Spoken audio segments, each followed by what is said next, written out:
Hi friends, इस series में मैं और आप मिलके इंडिया की एंशियंट हिस्ट्री से लेके मॉडर्न हिस्ट्री तक का सफर करेंगे। और आज बात करेंगे भारत की राजधानी दिल्ली की। दिल्ली हमेशा से ही इंडिया का एक पॉलिटिकली इम्पोर्टेंट सेंटर रहा है, चाहे वो एंशियंट इंडिया की बात हो या फिर मॉडर्न इंडिया की। दिल्ली की पॉलिटिकल हिस्ट्री बहुत ही अनस्टेबल रही है through out the course of history.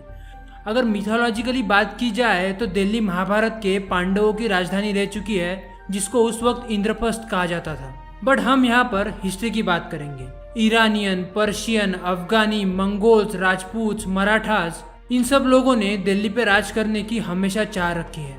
इस वजह से कभी इन्वेजन हुआ तो कभी लूट हुई, तो कभी दिल्ली के तख्त के लिए सारे रूलर्स की फाइट हुई।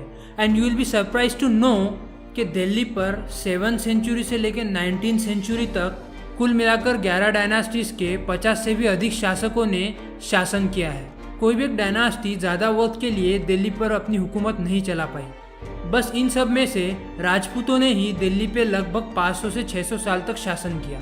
इतिहासकारों की माने तो राजपूत राजाओं को ही ट्रू फाउंडर्स ऑफ दिल्ली कहा गया है। दिल्ली का इतिहास रोशनी में आता है 7th सेंचुरी से, क्योंकि बहुत से नए रूलर्स जब भी गद्दी संभालते हैं तो उसके पहले के इतिहास को मिटाने की कोशिश करते हैं ताकि इतिहास सिर्फ उनको याद रखे।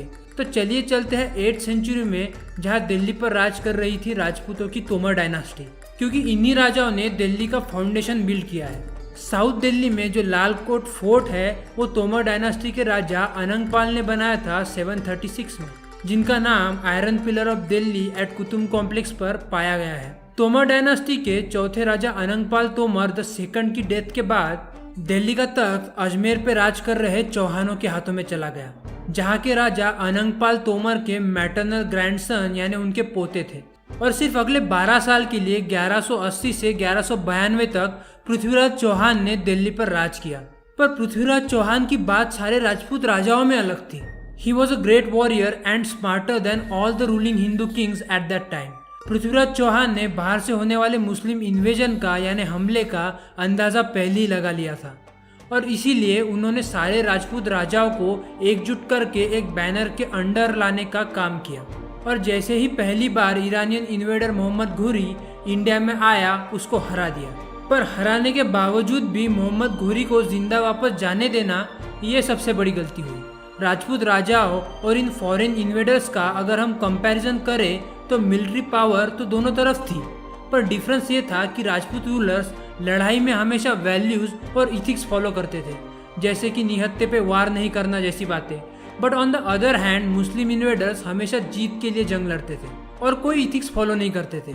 सो इसी वजह से मोहम्मद घुरी ने 1192 में दिल्ली पर फिर से चढ़ाई की, और इस बार पृथ्वीराज चौहान को बाकी राजाओं से साथ ना मिलने के कारण हार का सामना करना पड़ा, और पृथ्वीराज चौहान बने दिल्ली पे राज करने वाले आखिरी हिंदू राजा।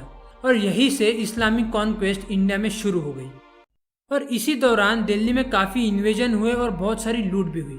मोहम्मद घुरी ने जीतने के बाद दिल्ली का तख्त उसके गुलाम कुतुबुद्दीन ऐबक के हवाले कर दिया, जो कि सबसे पहले गुलाम था, पर अपने मेहनत से गुलाम से सिपाही और सिपाही से जनरल बना था।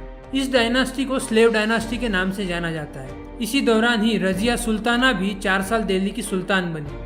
She is known for being the only female ever to rule the Delhi सल्तनत। कुतुब मीनार भी दिल्ली में कुतुबुद्दीन ऐबक की स्लेव डायनास्टी ने बनाया। और जब स्लेव डायनास्टी इंडिया में रूल कर रही थी, तभी नॉर्थ ईस्ट एशिया में Genghis Khan the founder of Mongolian empire की ताकत बढ़ती जा रही थी।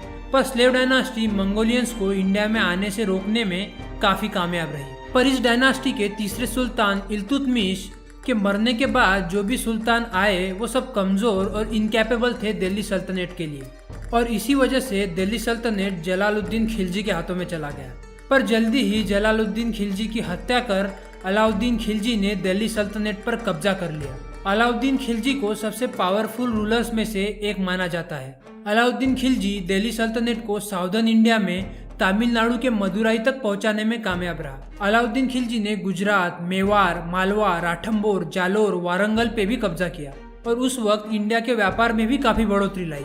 फ्री मार्केट पॉलिसी का यूज करके जितनी भी जरूरत की चीजें थी उसका प्राइस कम कर दिया, और साथ ही अलाउद्दीन खिलजी मंगोलों को इंडिया के बाहर रखने में भी कामयाब रहा। पर अलाउद्दीन की मौत के बाद खिलजी डायनास्टी भी ज़्यादा वक्त तक अपने पैरों पर खड़ी नहीं रह पाई और उसके बाद तुगलक डायनास्टी के फाउंडर घियातुद्दीन ने दिल्ली की गद्दी संभाली। तुगलक डायनास्टी के दौरान काफ़ी अच्छा सोशल रिफॉर्म हुआ, पर तुगलकों की सबसे बड़ी नाकामयाबी रही मंगोल इन्वेजन को ना रोक पाना। Timur Lang, the general of Mongol army, Persia, Afghanistan और मुल्तान में जीत हासिल कर इंडिया में सबसे पहले पंजाब में आया, जहां सिख और अहीरों ने उसका जम के मुकाबला किया पर रोकने में नाकामयाब रहे और वहां से उसने दिल्ली पर चढ़ाई की, जहां तुगलकों का सुल्तान दिल्ली को तैमूर के हाथों बर्बाद होने के लिए छोड़कर गुजरात भाग गया। तैमूर ने दिल्ली में हाहाकार मचा दिया। रेप, मर्डर, लूट पूरे 15 दिन तक चलती रही दिल्ली में और पूरे नॉर्दर्न इंडिया में इंडिया से जाते वक्त भी उसने रास्ते में हरिद्वार, कांगड़ा, जम्मू को बर्बाद कर दिया। बड़े पैमाने पे इंडिया की लूट हुई। कहते हैं इसके बाद दिल्ली को अच्छे तरीके से फिर से उभरने के लिए अगले 100 साल लगे। तैमूर लंग जाते जाते खिजर खां को दिल्ली का तख्त सौंप गया और यहाँ से शुरू हुई सईद डायनास्टी। पर आप सबके मन में अब तक सवाल आ रहा होगा कि राज करने के लिए, इन्वेट करने के लिए, लूटने के लिए दिल्ली ही क्यों? सब अफगानी, ईरानी, मंगोलियन क्यों दिल्ली के पीछे पड़े थे? उसके 2 रीजन्स हैं, जियोग्राफिकल लोकेशन ऑफ दिल्ली और दिल्ली से जुड़े हुए रास्ते यानी ट्रेड कनेक्टिंग रूट्स। अगर जियोग्राफिकली आप देखें तो दिल्ली, ये जो इस्लामिक स्टेट्स है, ईरान, अफगानिस्तान, जो उस टाइम मंगोल एम्पायर में हुआ करते थे, ये दिल्ली के पास आते हैं। और दूसरा, दिल्ली से पूरे भारत को जोड़ने वाले रास्ते हैं। यही कारण था कि दिल्ली को सभी पाना चाहते थे। So coming back to Sayyid dynasty के आखिरी सुल्तान अल-उन-दीन आलम शाह ने खुद से ही दिल्ली को लोदियों के हवाले कर दिया और अगले कुछ सालों के लिए लोदी डायनास्टी ने दिल्ली पर हुकूमत की। लोदी डायनास्टी के दूसरे सुल्तान सिकंदर लोदी ने भारत के व्यापार में, लिटरेचर में काफ़ी अच्छा योगदान दिया। साथ ही उसने जो संस्कृत ग्रंथों में मेडिसिन्स दी हुई थी, उसका पर्शियन ट्रांसलेशन भी करवाया। लोदी डायनास्टी के आखिरी सुल्तान इब्राहिम लोदी को मुगलों के बाबर ने हराया। नाउ वेट, अब आप सोच रहे होंगे कि मुगल्स कहाँ से आ गए बीच में? इसके लिए आपको 150 साल पीछे जाना पड़ेगा। याद है तैमूर लंग, जिसने हिंदुस्तान को बर्बाद करके रख दिया था? उसी के परिवार से थे मुगल्स। बाबर ने इब्राहिम लोदी को पानीपत के युद्ध में हराकर मुगल रूल को दिल्ली में एस्टेब्लिश किया। बाबर ने पानीपत युद्ध में तोपों का इस्तेमाल किया और यह पहली बार था कि भारत में किसी ने कैनन्स का इस्तेमाल किया। पर इस बार मुगल सिर्फ 14 साल तक दिल्ली पे रूल कर पाए। इसका कारण आप मुगल सुल्तान हुमायूं का कमजोर एडमिनिस्ट्रेशन और खुद की कमजोरियों को ना सुधारना कह सकते हो। शेरशाह सूरी, जो कि सूरी डायनास्टी से था, उसने हुमायूं को हराकर दिल्ली में कब्जा कर लिया और एक बार फिर दिल्ली पर एक नया झंडा लहराया। शेरशाह सूरी ने दिल्ली के सिविल और मिलिट्री एडमिनिस्ट्रेशन में काफी पॉजिटिव बदलाव लाए और अभी जो इंडिया की करेंसी है रुपया, वो सबसे पहले शेरशाह सूरी ने ही इंट्रोड्यूस की थी। पर दिल्ली पे 5 साल अपनी हुकूमत चलाने के बाद एक्सीडेंटली एक गन पाउडर एक्सप्लोजन में शेरशाह सूरी की मौत हो गई और इसी का फायदा उठाते हुए मुगलों के हुमायूं ने काबुल से आके दिल्ली पर हमला बोल दिया और फिर से एक बार दिल्ली पर मुगलों का झंडा लहराया। और इसके बाद लगभग अगले 300 सालों तक मुगलों को किसी ने चुनौती नहीं दी। उन्होंने 300 साल तक दिल्ली पर राज किया, जिसमें अकबर, जहांगीर, शाहजहां और औरंगजेब जैसे सुल्तानों ने दिल्ली की गद्दी संभाली। पर इन सभी मुगल सुल्तानों में सबसे हटके था बादशाह अकबर।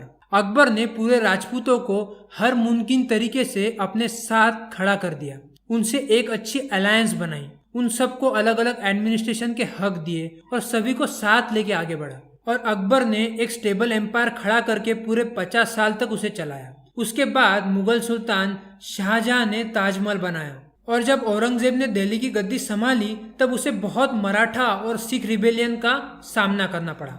मुगलों के वक्त भी बाहरी ताकतों का इंडिया को लूटना बंद नहीं हो पाया। नादिर शाह और अहमद शाह दुर्रानी जैसे पर्शियन और अफगानियों ने नॉर्थ इंडिया में काफी लूट मचाई। इसी वजह से मुगल साम्राज्य का पतन शुरू हुआ।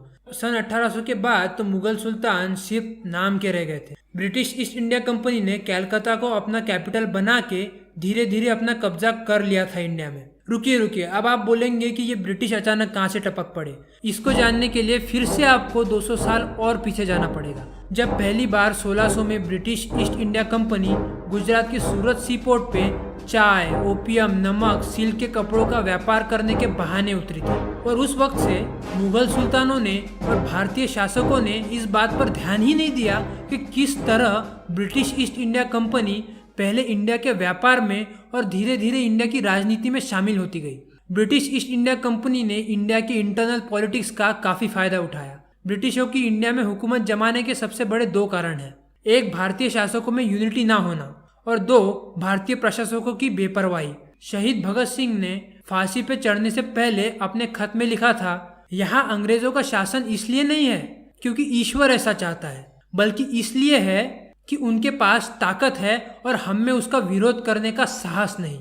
अंग्रेज ईश्वर की मदद से हमें काबू में नहीं रख रहे, बल्कि वो बंदूकों, गोलियों, पुलिस और सेना के सहारे ऐसा कर रहे हैं, और सबसे ज्यादा हमारी बेपरवाही की वजह से। फिलहाल चलते 1857 के इंडियन रिवॉल्ट में, जहां भारतीयों ने ब्रिटिश ईस्ट इंडिया कंपनी के खिलाफ पहली बार आवाज उठाई।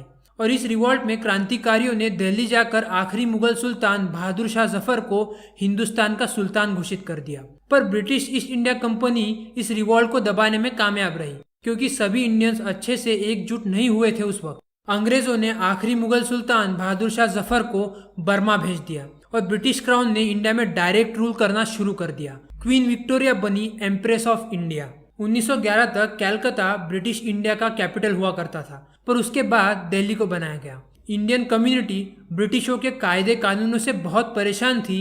उनके लगाए हुए टैक्सेस वगैरह बिल्कुल भी भारतीय जनता के लिए टॉलरेबल नहीं थे। देखिए, अगर आप किसी एक कम्युनिटी पे बहुत अत्याचार करते हो तो तभी उस कम्युनिटी में एकता जाग उठती है आवाज उठाने के लिए।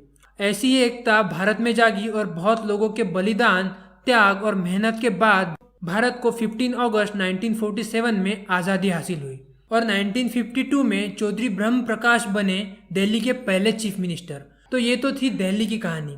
अगली बार जब भी आप दिल्ली जाओ और वहाँ की सड़कों और गलियों में घूमो तो ये बात जरूर याद रखना कि सचमुच इतिहास में कितनी कठिनाइयों से गुजरा है दिल्ली, कितना कुछ देखा है, सहा है दिल्ली की इस जमीन ने।